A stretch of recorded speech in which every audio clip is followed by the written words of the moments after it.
มีผู้ได้มักกินและฮู้จักข้าวโล่งล่วงพะบางได้บ่เนาะทุกคน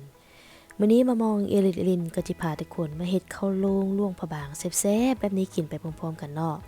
อยู่ต่างแดนคิดฮอดอาหารของหวานบ้านเฮาก็สามารถเฮ็ดกินได้ทุกคนขั้นตอนทำอิฐเฮาก็จีมาต้มน้ำเสื่อมกันไว้ก่อนนะทุกคนเนาะใส่น้ำตาล250กรัมน้ำธรรมดา250 ml แล้วก็เกลือ1บวงกาแฟลงไปผสมกันแล้วก็ต้มไปเคี่ยวไปจนว่าให้น้ำตาลของเฮามันมีความเหนียว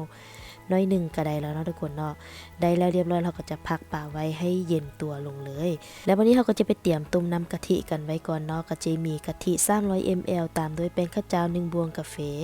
เกลือครึ่งบวงกาแฟนะทุกคนเนาะใส่ทุกอย่างลงไปแล้วเรียบร้อยแล้วเราก็จี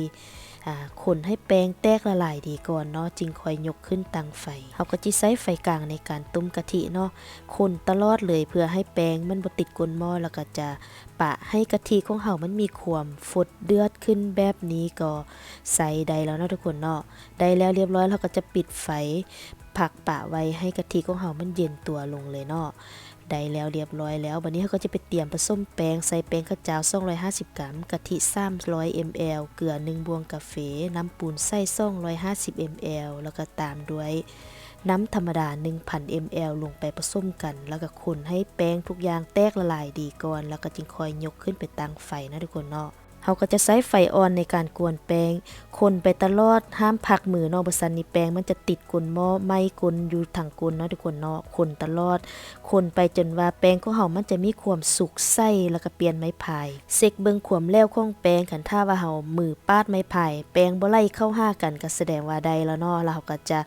ปิดไฟยกแป้งออกมาเทใส่สามใหญ่ๆพักปะไว้ให้แป้งของเฮามันเย็นเสร็จตัวดีเลยนะทุกคนตอนนี้แป้งของเฮามันก็เย็นเสร็จตัวดีแล้วเรียบร้อยแล้วก็จะได้เนื้อแป้งข้าวโล่งเนียนๆแบบนี้เลยนะทุกคนเนาะเนื้อแป้งข้าวโล่งก็จะเป็นแบบนี้เด้อทุกคนถ้าผู้ใดอยากให้มันแข็งกว่านี้ก็สามารถกวนต่อไปได้อีกเลยเนาะทุกคนเนาะวันนี้เราก็จีมาตักใส่ถ้วยพร้อมเสิร์ฟเลยเนาะตักเนื้อข้าวโล่งนี่ใส่ถ้วยได้แล้วเรียบร้อยแล้วเราก็จะ